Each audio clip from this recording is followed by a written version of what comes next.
Hello, my name is Brian Smith. A lot of you know me as Stunt Tiger. Now I'm going to be doing a video series on airbags. Now in these series I'm going to be telling you a little bit about airbags, how to set one up for a fall. I'm also going to tell you how to do to perform the 4 basic falls. And I'm also going to be telling you how to take care of an airbag and how to put one away and store it safely. Also, I'm going to be doing a video on questions that you've been asking me, and hopefully I can answer most of the questions that you've asked. Okay, now I'm going to tell you a little bit about airbags.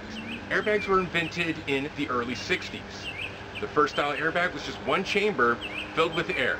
The openings were either held closed by people or were held closed by clothespins.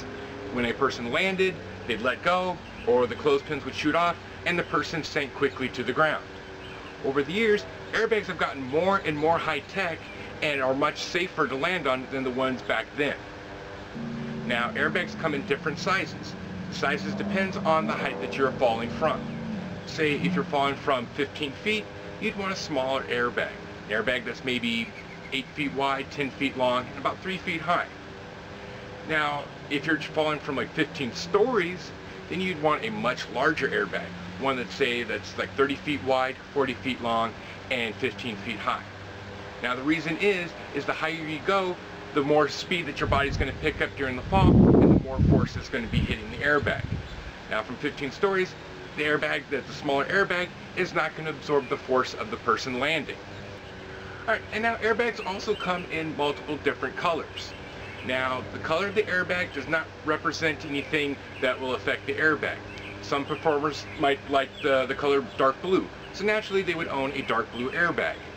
Some stunt performers own multiple airbags of different sizes, and they'll use different colors to represent the size of the airbag that it is, so that they don't have to roll it out and go, okay, this size, this size. They can see the color, okay, this is yellow, this is a small one, this one's a black one, so this is the much larger one. Okay, now airbags are made from different kinds of material. Most airbags that you see today are made from 18 gauge vinyl. Now this is the same kind of vinyl that you see inflatable bouncers are made from, that you see at kids' parties or at fairs. Other material that's used is a lightweight but strong nylon. Now vinyl is more durable, it's easier to take care of, and it can take more abuse. Now vinyl, or one thing I like about with nylon, is the airbag it's a softer landing because it's not as airtight as the vinyl airbags. Okay, now that you know a little bit about airbags, now I'm going to tell you how to set one up for a fall. Now most people think that all you do is you unroll it, you unfold it, you inflate it, and then you jump. Well, you know what? There's a lot more to it than just that. First thing that you want to notice is the weather. You don't really want to set up an airbag that's in strong winds. The reason is the strong winds can take the air out of the airbag and make it look like it's fully inflated. Also, a strong wind can move the airbag. Now, when you're falling and the airbag moves, you can either hit the airbag wrong or you can completely miss it and be hurt very badly. Now, the next thing that you want to do is survey the area. You want to make sure that the airbag will fit in the area that you'll be jumping from. You don't want to have anything up against the airbag, because in that way when you land, the air will not escape out of the airbag evenly. I'll go a little bit about this in another video, the reason why behind you don't want anything up against it. Now the next thing you want to make sure is the airbag is set up flat. You don't want the airbag to be set up on a hill, because the reason for that is when you land, you could either bounce off of the airbag or slide off of it and you could be hurt. So you want a slight hill will be okay, but you just don't want it at an angle where it'll be unsafe to land on. Now once that is done, next thing you want to do is check the ground. You want to check for any large rocks, sticks, or pipes in the ground, because you don't want to set up the airbag and have something put a hole into the airbag and make it unsafe to land on. Now once that's all done, you can start setting up the airbag. Now what you want to do is, when you're setting up the airbag, you want to start with the front of the airbag towards the platform that you'll be jumping from. This I'll go in a little bit more detail about that in a different video.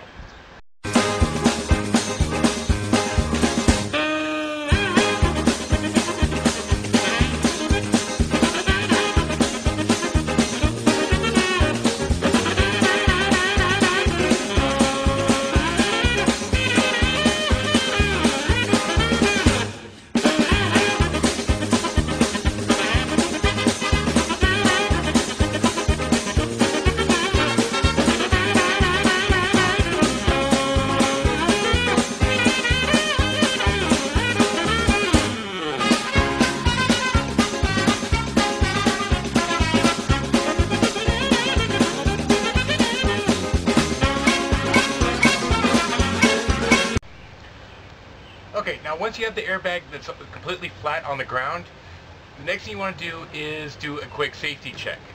Now what you want to do is you're going to check the seams for any rips or any loose seams or any holes that are in the seams.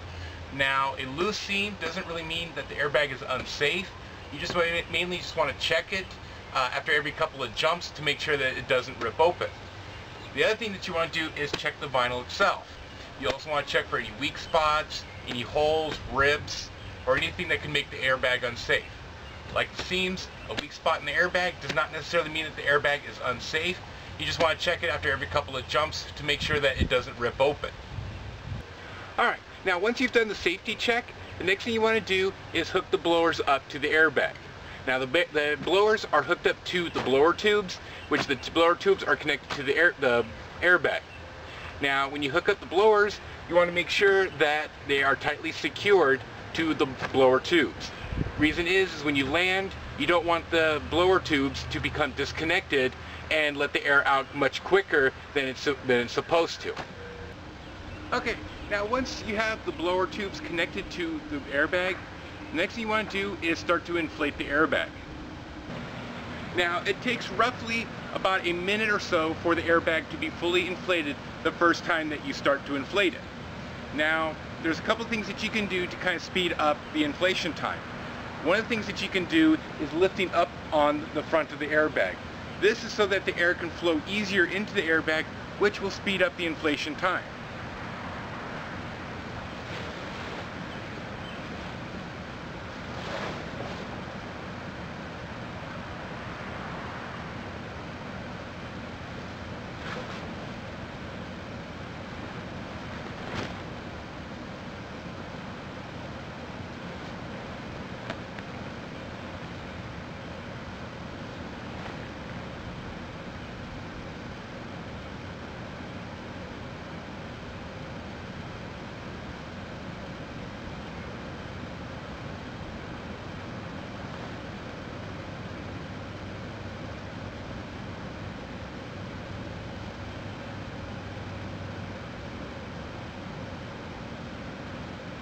Now, once the airbag is a little bit more than half inflated, like when it's kind of about like at this point, now what you want to do is go on each side of the airbag and tuck in the breather flaps.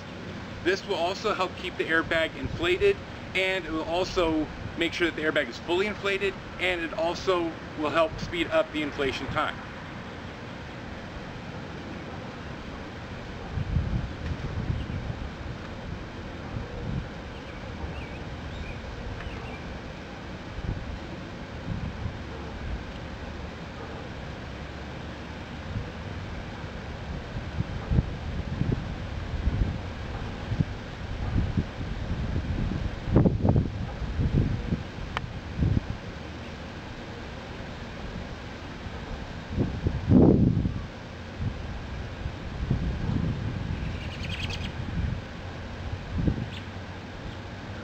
Now, once the airbag is fully inflated, you want to walk around the airbag and do a safety check, just like what you did with the top of the airbag. You want to look for any weak spots in the airbag, or any loose seams, or any, like I said, weak spots in the vinyl, or any weak spots in the seams. Like I said before, a weak spot does not necessarily mean that the airbag is unsafe to land on. You just want to keep an eye on it after every couple of jumps.